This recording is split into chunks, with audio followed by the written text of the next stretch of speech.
The morning light filters through the kitchen window, where a steaming mug of coffee sits beside a small pile of pill bottles.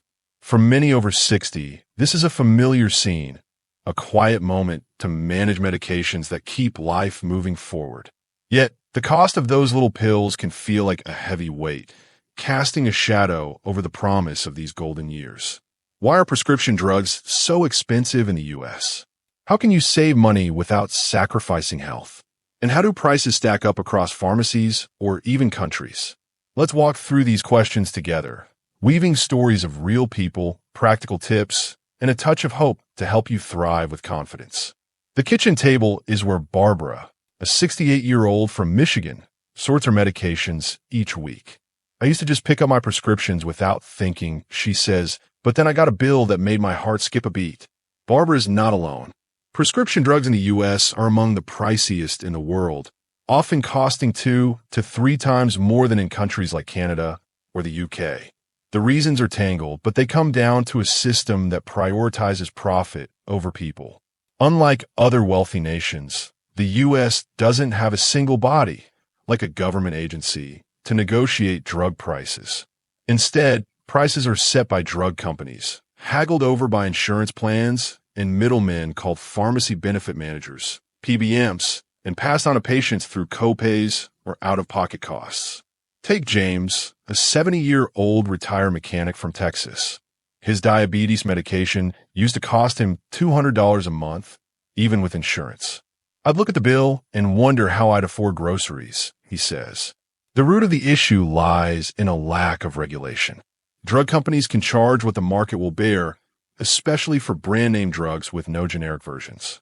For example, a cancer drug like Afinitor might cost $19,000 for a 28-day supply without insurance, a price that feels like a punch to the gut. Even older drugs like insulin stay expensive because a handful of companies control the market, keeping competition low. As health policy expert Dr. Rachel Sachs notes, unregulated monopolies over essential products lead to unaffordable prices that threaten lives. Then there's the role of advertising. Drug companies spend billions, $8.1 billion in 2022 alone, on TV ads urging you to ask your doctor about the latest pill. These ads drive demand for newer, pricier drugs, even when older, cheaper ones might work just as well. Most countries ban this kind of direct-to-consumer advertising, but in the U.S., it's a free-for-all. Add to that the complex web of PBMs who negotiate rebates but don't always pass savings to patients, and it's no wonder costs keep climbing. Yet, there's hope. Recent laws, like the Inflation Reduction Act of 2022, are starting to chip away at the problem by letting Medicare negotiate prices for some drugs, with savings expected by 2026. For now, though, the reality hits hard. Susan, a 67-year-old from North Carolina, remembers the shock of her heart medication jumping from $50 to $120 a month. I thought it was a mistake, she says. It wasn't. Drug companies often raise prices faster than inflation, knowing patients like Susan have little choice. But Susan didn't give up. She started asking questions at her pharmacy, and that's where her journey to savings began, a journey we'll explore next. Saving money on prescriptions doesn't have to feel like a scavenger hunt. It starts with small, practical steps. Susan learned this when her pharmacist suggested comparing prices at different pharmacies. I had no idea the same drug could cost $120 at one place and $80 at another, she says. Prices vary because each pharmacy sets its own markup, and chains like Walmart or Costco might offer better deals than your corner drugstore. Websites like GoodRx or Single Care let you check prices in your area, often with discounts that beat insurance copays. Susan now uses GoodRx to save $40 a month on her heart pills. Another trick is going generic. Generic drugs can cost up to 85% less than brand name versions and are just as effective, thanks to strict FDA rules. Robert, a 65-year-old from Ohio, switched to generic Lipitor for his cholesterol. It's $10 a month instead of $50, he says with a grin. Ask your doctor or pharmacist if a generic version of your medication exists. If there's no generic, check for a similar drug in the same class that might be cheaper. For example, If your arthritis drug is too pricey, a different one might do the job for less. Here's a quick checklist to start saving. Compare prices. Use GoodRx, Single Care, or WebMDRx to find the best price at local pharmacies. Ask about generics. Check if a generic or alternative drug is available. Buy in bulk. A 90-day supply often costs less per dose than a 30-day one. Look for coupons. Drug makers offer discounts on their websites or through your doctor. Mary, a 68-year-old from Florida, discovered another hack, paying cash. My insurance copay was $25, but the drug was $15 without insurance, she says. This happens because insurance plans sometimes inflate costs with deductibles or coinsurance. Always ask your pharmacist to compare the cash price to your copay. Mary also signed up for a free discount card from Needy Meds, which shaved 20% off her blood pressure meds. Patient assistance programs, PAPs, are another lifeline. Many drug companies offer free or low-cost meds to those who qualify, especially if you're uninsured or on fixed income. Linda, a 72-year-old from Oregon, got her asthma inhaler for free through a PAP after her copay spiked. It took some paperwork, but it was worth it, she says. Check sites like needymeds.org or ask your pharmacist for details. As financial expert Susie Orman advises, never be afraid to ask for help. There's always a way to make things work. Comparing drug prices isn't just about checking local pharmacies. It's also about understanding the bigger picture. In the U.S., prices are sky high compared to other countries. A 2022 study found U.S. drug prices are 2.78 times higher than in 33 other wealthy nations. For brand-name drugs, it's even worse, 3.22 times higher. Take Humira, used for arthritis. It costs nearly $7,000 for a 28-day supply in the U.S., but in Canada, it's closer to $2,500. Why? Other countries negotiate prices centrally, often rejecting drugs if the cost outweighs the benefit. The U.S. relies on a fragmented system of private insurers and PBMs, leaving patients to bear the brunt. David, a 69-year-old from Illinois, learned this when he visited his sister in Toronto. Her blood thinner cost half what I pay, he says, shaking his head. While importing drugs from Canada is technically illegal for personal use, some states like Florida are exploring legal imports to cut costs. For now, David uses a mail-order pharmacy like healthwarehouse.com, which offers lower prices than his local chain. It's not Canada, but it's something, he says. Mail-order services can save money, especially for generics, but always compare prices first. Some insurance plans push specific mail-order pharmacies that aren't the cheapest. Here's how to compare effectively. Check local versus online. Use apps like GoodRx to compare brick-and-mortar pharmacies. Then check mail-order sites like Costco.com or costplusdrugs.com. Ask about insurance. Confirm whether using insurance or paying cash is cheaper. Explore discount programs. Walmart's $4 generic program or Costco's member discounts can be game changers. Look globally for context while you can't legally import drugs. Understanding international prices can motivate you. Advocate for change. Patricia, a 66-year-old from Colorado, took this to heart. She joined an AARP group lobbying for lower drug prices. I'm not just saving for me. I want my grandkids to have a fair system, she says. The Inflation Reduction Act is a start, capping insulin at $35 a month for Medicare users and setting a $2,000 annual out-of-pocket limit for Part D enrollees starting in 2025. These changes are proof that advocacy works. Health is more than just pills. It's about staying active and engaged. Richard, a 73-year-old from California, manages his blood pressure with medication, but credits his daily walks for feeling better than ever. The pills help, but moving keeps me going, he says. Walking 20 minutes a day can lower your need for certain meds, like those for cholesterol or diabetes. Dr. Andrew Weil, a wellness expert, puts it simply. The best medicine is the kind you don't need to take. Pairing smart savings with healthy habits can stretch your budget and boost your vitality. Consider gentle exercise like chair yoga, which Linda, the asthma patient, swears by. I found free videos on YouTube, and my breathing's improved, she says. Nutrition also plays a role. Swap sugary drinks for water with a splash of lemon, or add a handful of spinach to your smoothie. Robert, the generic Lipitor user, started keeping a bowl of apples on his counter. It's a cheap snack, and I feel good about it, he says. Small changes add up, reducing your reliance on costly meds over time. Finances tie closely to health, especially when prescriptions eat into your budget. James, the retire mechanic, learned to stretch his savings after his diabetes drug costs soared. He sat down with a notebook, listed his monthly expenses, and found ways to trim, like switching to a cheaper phone plan. I save $20 a month, which covers part of my meds, he says. He also set aside $10 a week for an emergency fund, a tip from Susie Orman. A small cushion can save you from big stress. Over a year, that's $520 for unexpected costs like a new prescription.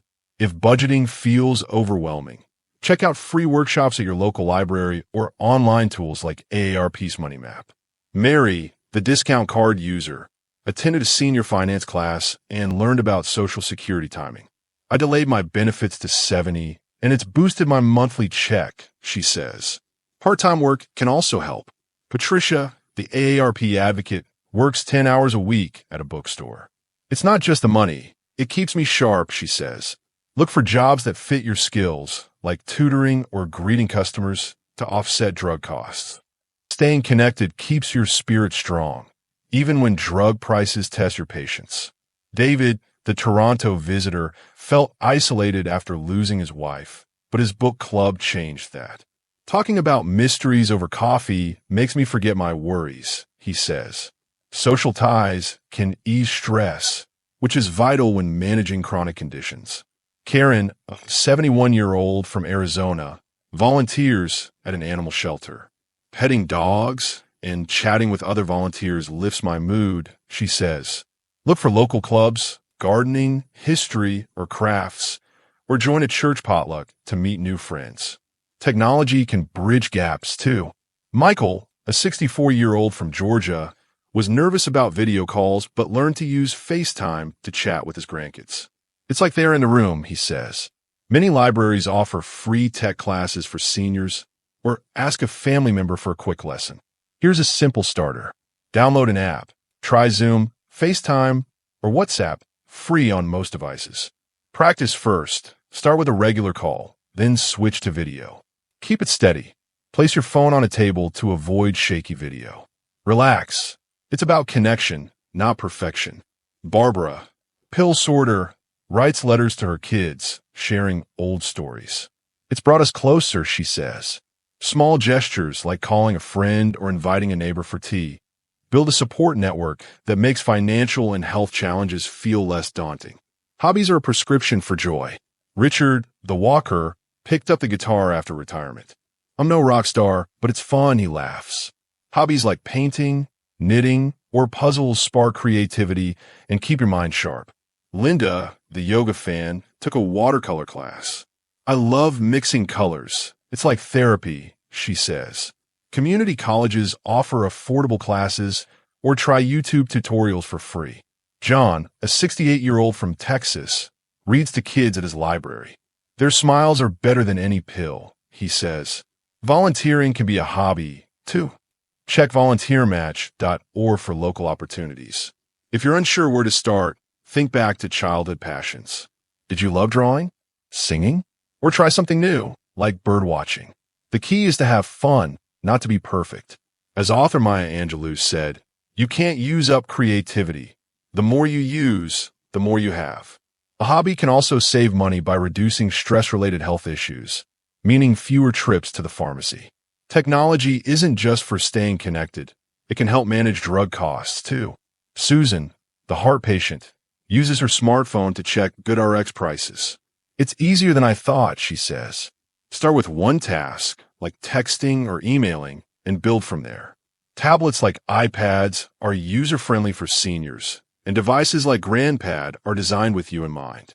Mary, the cash payer, orders groceries online to save time and energy for pharmacy runs. I feel like a tech wizard, she jokes. Online learning can also keep you engaged. David, the book club member, took a free history course on Coursera. It's like college without the homework, he says. Platforms like Khan Academy offer everything from art to mindfulness, keeping your mind active and your spirit lifted. If tech feels daunting, visit your library for a Tech for Seniors workshop. As tech guru Steve Jobs once said, technology is nothing. It's the human stories that matter. Use it to make your life easier, not harder. Your home should be a safe haven, especially when managing medications. Patricia, the bookstore worker, added grab bars in her bathroom after a near fall. I feel more secure, she says. Simple fixes like brighter lights, non-slip rugs, or decluttering can prevent accidents that lead to costly medical bills. Robert, the apple eater, moved his bedroom downstairs to avoid stairs. It's cozier than I expected, he says. For bigger changes, like ramps, check grants through your local area agency on aging. Downsizing can also free up cash for prescriptions. Karen, the shelter volunteer, moved to a condo. Less upkeep means more money for what matters, she says. Tackle one room at a time. Donate and used items or pass them to family. Marie Kondo's advice rings true. Keep what sparks joy. A safer, simpler home lets you focus on health and happiness, not bills. Mental health is as crucial as physical health, especially when drug costs stress you out. Barbara, the letter writer, felt lost after her kids moved away. Talking to a counselor helped her find purpose. I'm still growing at 68, she says. Therapy isn't a weakness, it's a tool. Many therapists offer sliding scale fees, and Medicare may cover sessions. Michael, the FaceTime grandpa, keeps a gratitude journal. Writing 3 things I'm thankful for keeps me grounded. He says, apps like Calm or Headspace offer beginner-friendly meditations. If sadness lingers, don't ignore it. The National Alliance on Mental Illness, NAMI, has a helpline, 1-800-950-AMI, for support. Social ties and hobbies help, too, but professional help can make a difference. As Brené Brown puts it, connection is why we're here. It's what gives purpose to our lives. Reach out, whether to a friend or a counselor, to keep your emotional tank full. Purpose anchors you, whether through faith, nature, or giving back. John, the library reader, finds meaning in volunteering. It's my way of making a difference, he says. Richard, the guitarist, feels it in music. It's like my soul's talking, he says. Explore what grounds you, maybe a meditation group, a walk in the park, or writing your values. Patricia's scrapbooking is her legacy. It's love I'm leaving behind, she says. Purpose doesn't need to be grand. It's what makes your heart sing. Adventure keeps life vibrant, even on a budget. Susan, the GoodRx user, joined a senior travel group to visit national parks. I hiked at 67. Never thought I'd do that, she says. Group tours like Road Scholar cater to seniors with accessible trips. If travel's not your thing, explore locally. Linda, the painter, visits farmers markets. It's a little adventure, she says. Armchair travel, books, documentaries, or virtual museum tours can whisk you away for free. AARP's travel section has great ideas for senior-friendly destinations. Here's how to add adventure. Join a group tour. Look for senior-friendly trips through AARP or Road Scholar. Plan day trips. Visit local museums or parks. Try virtual travel. Watch travel shows or YouTube tours. Host a theme night. Cook a global recipe and play music from another culture. Your legacy is the love you share. Barbara's letters, David's book club, Karen's volunteering. They're all gifts to the world. Think about what you want to pass on: recipes, stories, or kindness. John's library readings inspire kids. Patricia's scrapbook preserves memories. As Maya Angelou said, people will forget what you said, but never how you made them feel. Start small, share a skill, write a memoir, or volunteer. Your wisdom is a treasure. The golden years are a chance to live fully, even when drug prices challenge you. From Susan's pharmacy savings to Barbara's counseling, every step forward counts.